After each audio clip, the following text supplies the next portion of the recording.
Hello students, welcome back on your YouTube channel Yashkul learning. स्टूडेंट्स, आज हम करेंगे क्लास 4 का लेसन नंबर 12 ट्रू विजडम, सच्चा ज्ञान।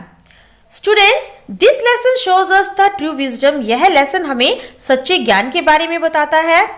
ए rich merchant wants to give his property to his one son out of the two. एक अमीर व्यापारी अपने दोनों बेटों में से किसी एक को अपनी प्रॉपर्टी देना चाहता है। सो ही चेक्स देयर इंटेलिजेंस, तो इसलिए वो उनकी बुद्धिमत्ता को परखता है। Let's see how does it happen, तो चलिए देखते हैं कि ये सब कैसे होता है। लेकिन वीडियो को आगे बढ़ाने से पहले स्टूडेंट्स, मैं आपसे रिक्वेस्ट करना चाहती हूँ, अगर आप मेरे चैनल पर नए हैं तो प्लीज चैनल को सब्सक्राइब कीजिए। आपकी स्क्रीन पर जो रेड बटन दिखाई दे रहा है उसे प्रेस कीजिए, साथ में बेल आइकन दबाइए। इसका बेनिफिट आपको ये होगा कि जैसे ही मैं न्यू वीडियो अपलोड करती हूँ तो सबसे पहले आपको इसका नोटिफिकेशन मिलेगा। ओके, तो चलिए करते हैं start. Long ago there lived an old merchant. बहुत समय पहले की बात है, एक बूढ़ा व्यापारी रहता था। He used to work hard from morning till last at night. वह सुबह से लेकर देर रात तक मेहनत करता था। As a result of which he earned a lot of money, और जिसके परिणाम स्वरूप उसने बहुत सारी मनी कमाई। As the time passed, he earned a lot of money. जैसे समय बीतता गया वो और भी पैसा कमाता गया। With the passage of time, he grew older. और समय के बीतने के साथ साथ वो भी बूढ़ा हो गया। One day, he felt that he had not to live in this world. अब उसे एक दिन महसूस हुआ कि अब वो इस दुनिया में और ज्यादा जीवित नहीं रह सकता। But he was very much worried. लेकिन वो बहुत ज्यादा ही दुखी था। What would he do with his money? कि वह अपनी मनी के साथ क्या करे। The old merchant had two sons. उस बूढ़े मर्चेंट के दो बेटे थे।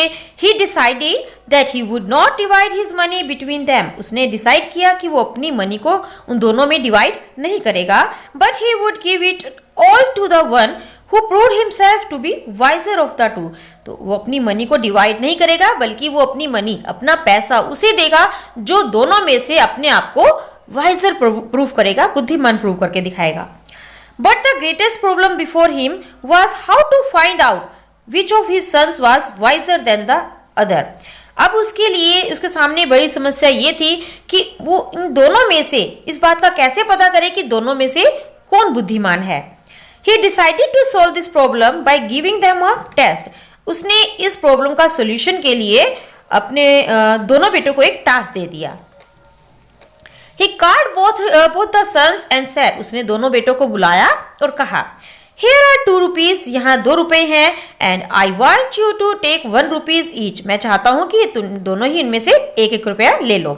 And then go out to the market, और फिर मार्केट जाओ and buy something which will fill this house, और वो चीज खरीद के लाओ जो इस पूरे घर को भर दे। You are not to spend more than 1 rupees. तुम्हें 1 रुपए से ज्यादा खर्च नहीं करना। इट मीन्स उनको 1 रुपया दिया कि 1 रुपया में ऐसी चीज खरीद के लाओ जो पूरे घर को फिल कर दे। Both the sons looked at him as if he had taken leave of his sense. दोनों ही बेटे उसकी तरफ इस तरह से देखने लगे जैसे कि उसने अपनी सेंस खो दी हो। They were reluctant to take the rupees. वो उस रुपये को लेकर असंतुष्ट थे। But the old man said, लेकिन उस बूढ़े आदमी ने कहा, Off you go and not take long over the business. अब तुम्हें यहाँ से जाओ और बिजनेस के लिए ज्यादा लंबा समय मत लो। You should come back within a couple of days. तुम्हें 2 दिन के भीतर ही वापिस आना होगा।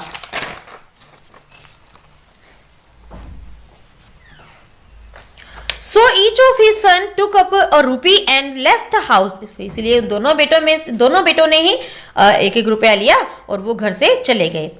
The first son walked through the market but he found nothing that would serve the purpose. पहला बेटा पूरा दिन ही मार्केट घूमता रहा, लेकिन उसे कुछ भी नहीं मिला उस पर्पस के लिए जो उस पर्पस को पूरा करेगा। He went on wandering the whole day but all in vain. वो पूरा दिन ही इधर उधर भटकता रहा, लेकिन बिल्कुल ही व्यर्थ रहा। All in vain means व्यर्थ रहना। When he was about to give up, जब वो बिल्कुल ही गिव अप करने वाला था, हार मानने वाला था, search in despair, उस नाउम्मीद की खोज में, जिसकी उम्मीद ही नहीं थी कि 1 रुपए में कुछ मिलेगा। तो उसकी खोज में जब वो निराश होकर गिव अप करने वाला था, he saw a bullock cart with a load of hay, तो वो एक बैलगाड़ी देखता है with a load of hay, जो घास फूस से लदी होती है। He thought, how much hay can I get for a rupees? उसने सोचा कि 1 रुपए में वो कितनी hay प्राप्त कर सकता है। He went up to the driver of the cart, वह उस कार्ट के ड्राइवर के पास गया, and after a good deal of haggling over the price, he was able to get the load of hay for a rupees. वह उस cart के driver के पास गया और बहुत ज्यादा, हैगलिंग मीन्स होता है मोल भाव, तो बहुत ज्यादा मोल भाव करने के बाद वो उस घास फूस को 1 रुपए में खरीदने में समर्थ हो गया।